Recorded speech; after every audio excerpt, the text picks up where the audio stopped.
అని వెనుకట పద్యం ఉండేది. గట్లనే ఇయాలనే అని యాద్ చేసుకోవాల్సిన రోజు గిది. పోయినేడాది ఇయాలనే తెలంగాణలో కారు పార్టీ ఓడిపోయి షెయ్యి పార్టీ గెలిచిన రోజు.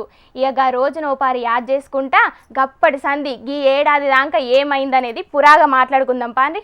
ముచ్చటగా మూడోసారి గెలిచి హ్యాట్రిక్ కొట్టి సౌత్ ఇండియాలనే ఎవ్వలు కొట్టని రికార్డు కొడతాం అని ఎలక్షన్ల ముంగట శాన మలకల చెప్పిండ్రు కారు పాటోళ్ళు. కానీ కొస్సకు గిదే రోజున ఓడిపోయి గా రికార్డును జర్రంతల మిస్ అయినరు. 10 ఏండ్ల తర్వాత అధికారంలోకి వచ్చిండ్రు షెయ్యి పాటోళ్ళు. శాన మంది సిట్టింగులను మార్చుకుంటా ఉన్నోళ్ళకి టికెట్లు ఇచ్చి ఎక్కడనో ఒకళ్ళిద్దరిని మార్చుడే కేసీఆర్ సార్ చేసిన తప్పు అని శాన మంది మాట్లాడుకొచ్చిండ్రు కారు పార్టీ ఓడిపోయిన తర్వాత. ఇక ఎలక్షన్ రిజల్ట్ ఇట్లా వచ్చిందో లేదో ఏం తక్కువ చేసినా ఓడగొట్టిండ్రు అని బాధతోటి మైకుల ముంగటి కూడా రాకుండా కారెక్కి ఫామ్ హౌస్ కు పోయిండు కేసీఆర్ సారు. అసలు మేమే గెలిచినామా అని బీరిపోయి గిదే రోజు సంబరాలు చేసుకున్నారు షెయ్యి పాటోళ్ళు.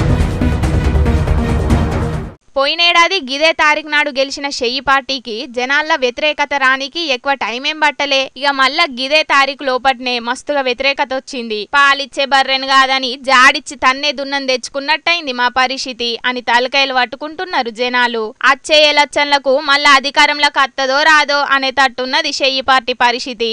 ఇక చూద్దాం మరి మళ్ళేడాది గీ తారీఖు వరకు ఎట్లుంటదో కుర్చీలో ఎవ్వలుంటారో అని అనబట్టిండ్రు గీ ముచ్చట చూసిన పబ్లిక్.